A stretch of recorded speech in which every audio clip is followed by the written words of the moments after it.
Hello, hello, hello in the room. How are you doing?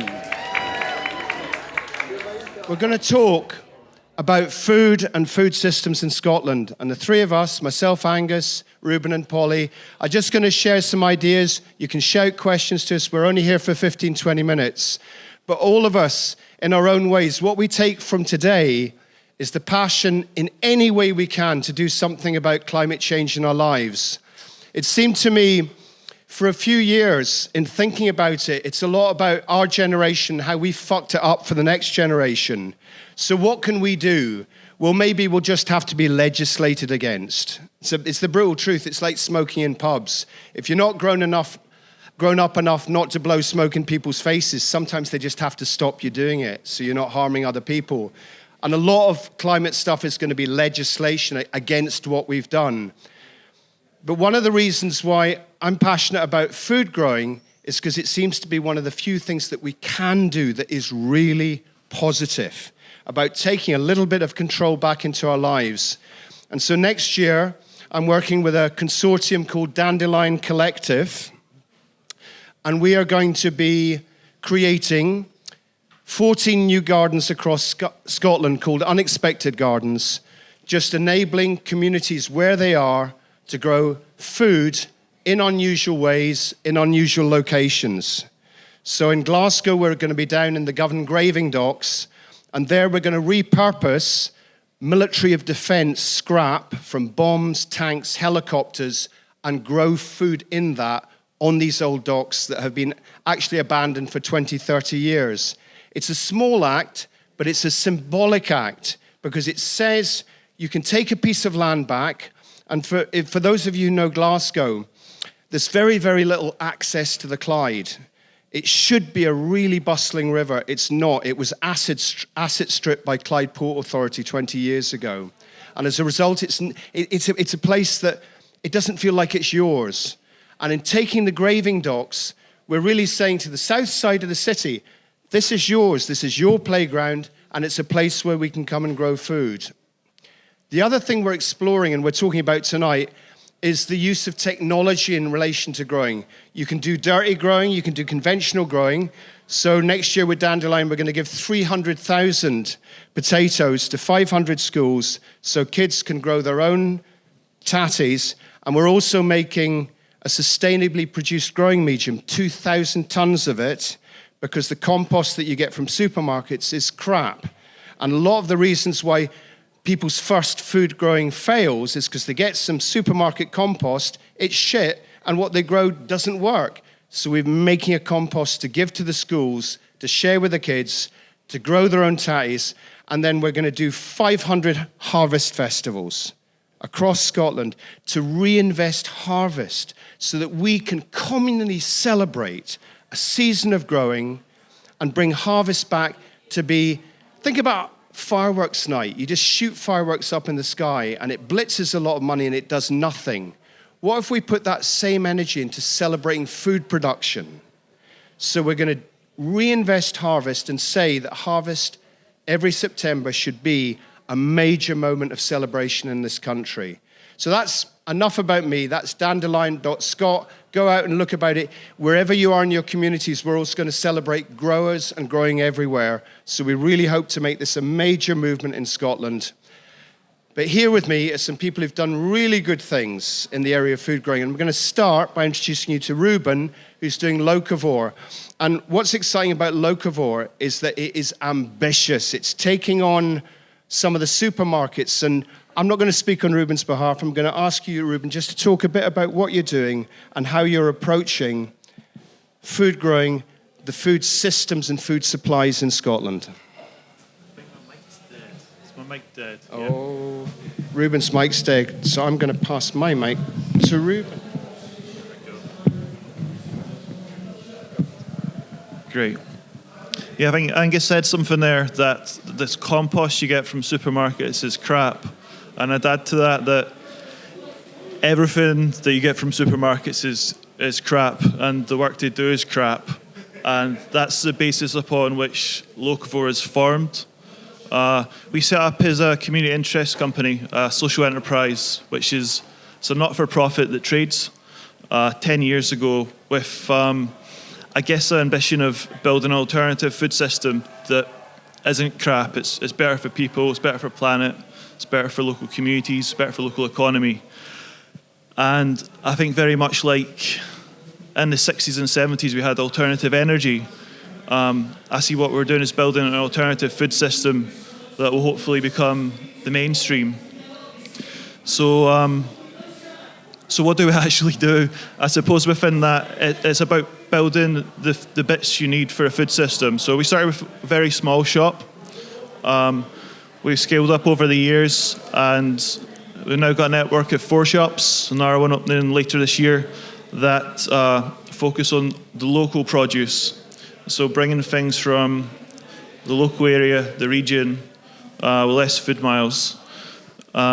And organic is a massive part of it as well. Organic's got a really bad rep. It's got a really bad reputation in this country, and I think a lot of that's about how poorly it's been marketed by a soil association. It's been seen as something which is elite. It's something as a status symbol. It's something to mention at your dinner party. And I think that was part of trying to find the niche market in well-off parts of London for the most part, probably.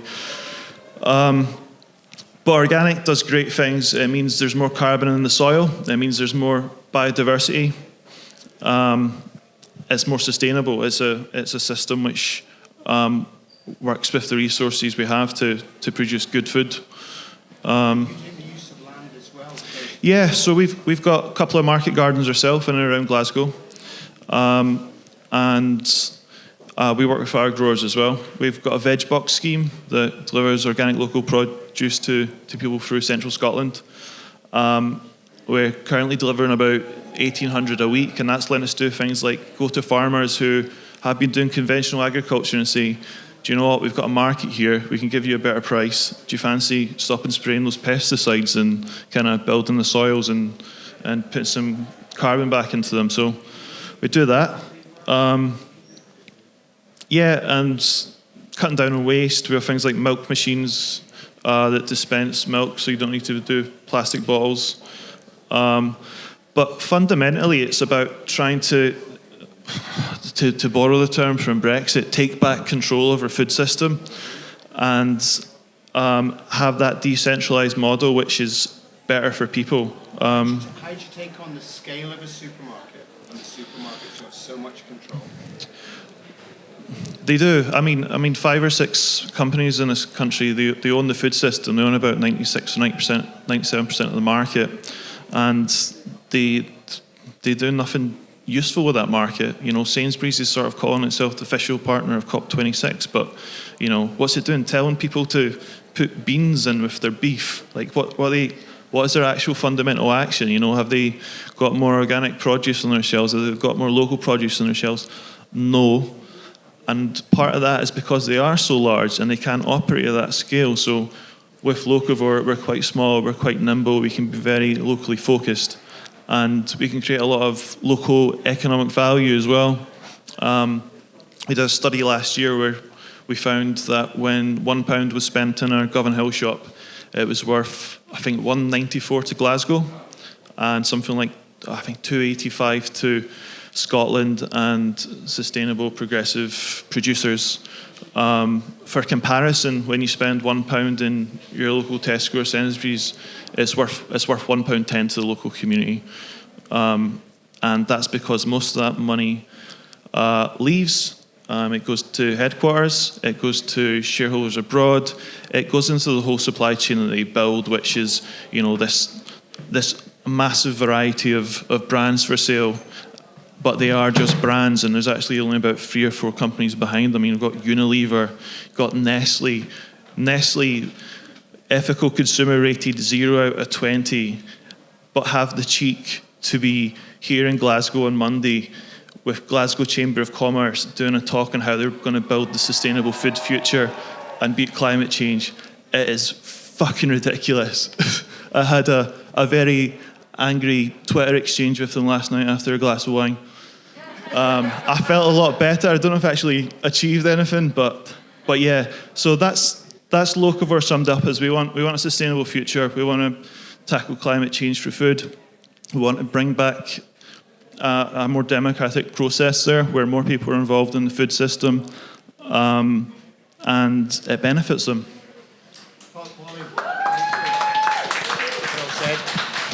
Just going to bring in Polly. We'll check if your mic's not working. I'll keep passing the mic in old school style.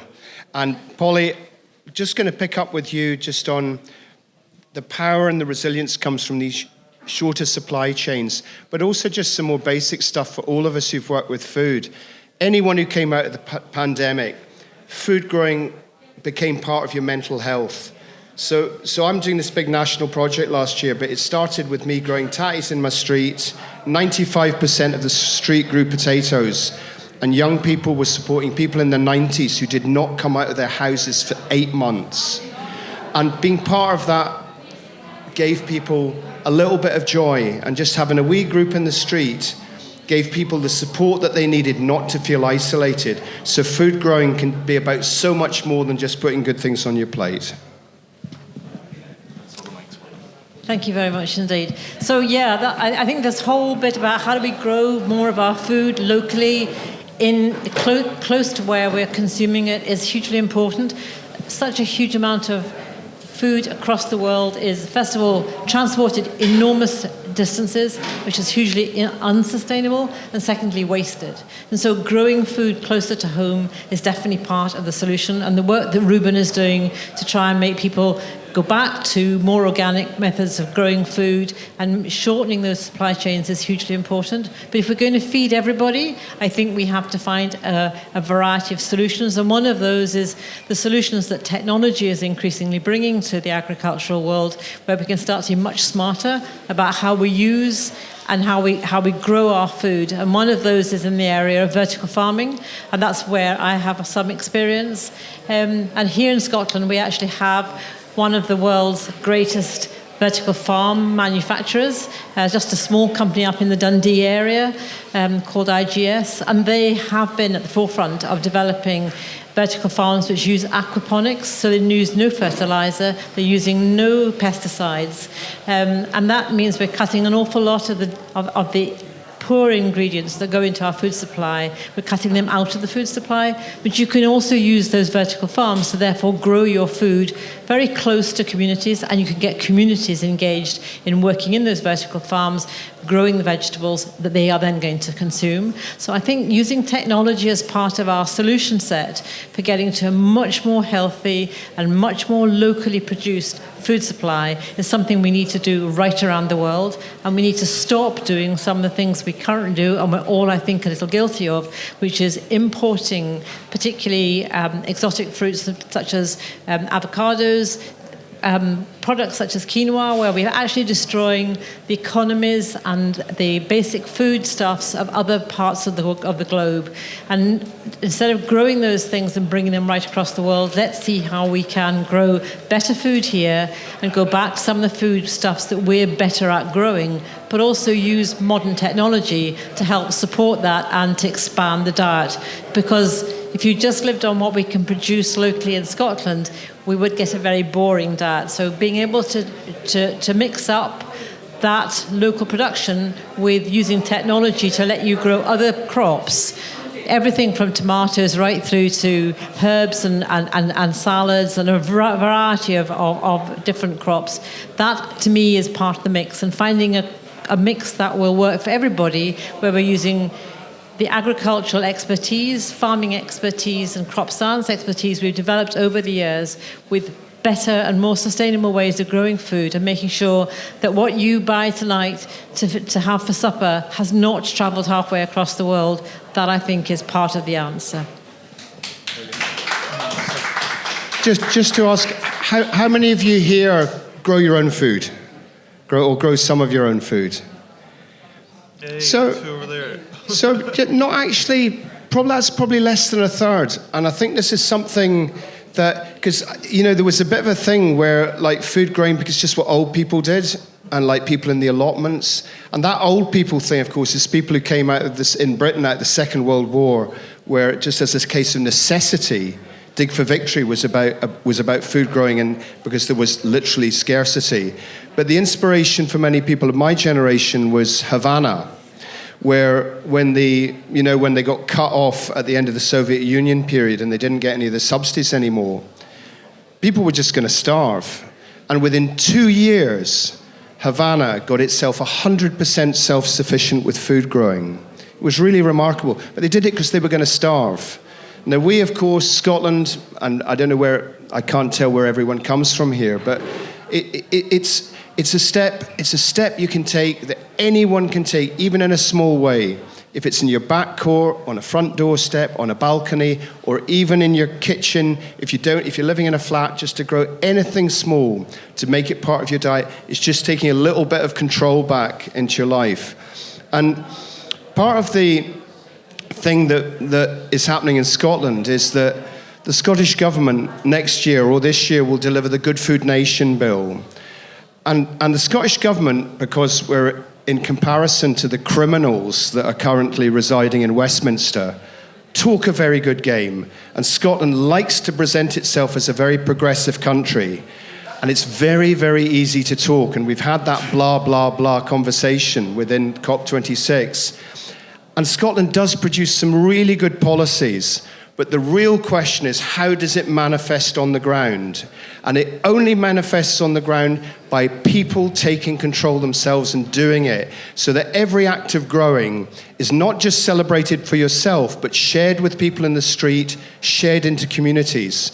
The beauty of growing food is that it is an act and can be an act of sharing, because the production of seeds is so cheap that it's possible to share everything you do when you grow. And when you've got too much, you give it away, someone gives back to you. I know all those of you who are growers will know this already. But it's such a simple gift to be able to grow and share food with each other. And it feels very, very important that in Scotland, with the Good Food Nation Bill, that we hold our governments to account. We can't just have good policies. And then what's apt to happen is in the voluntary sector is that thousands of people work their arses off for next to no money and are never celebrated back up the food chain. So if Scotland is really going to be green and really going to be progressive, it has to celebrate the people who are doing it on the street, in their gardens, fighting for allotment space, building small community gardens in working class communities around Scotland. So I just want tonight to celebrate all the great growers who are out there, and to ask all of you who are not growing, grow some food next year and join that little food revelation and revolution that we're all working towards. I'll let Ruben and Polly say their last words to you and say thanks very much. Have a great night. I hope today everyone takes a little bit of this home in their hearts of what we've seen today, and in your own way, in your own time, that we all do something towards making this world not a worse place. Thank you.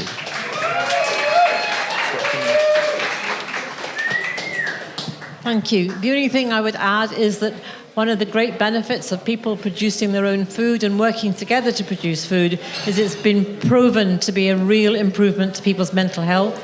And for people who have lived and continue to live really difficult lives where mental health is a real problem, getting them engaged in community growing is a really wonderful thing to do. And I very much hope that between the three of us and everybody else who's working in the food supply chain and working with communities to grow food, that we will see that also as part of community building, but also helping people with their mental health. Thank you very much. Thanks a lot. Enjoy your night, everyone. Take care. Lots of love.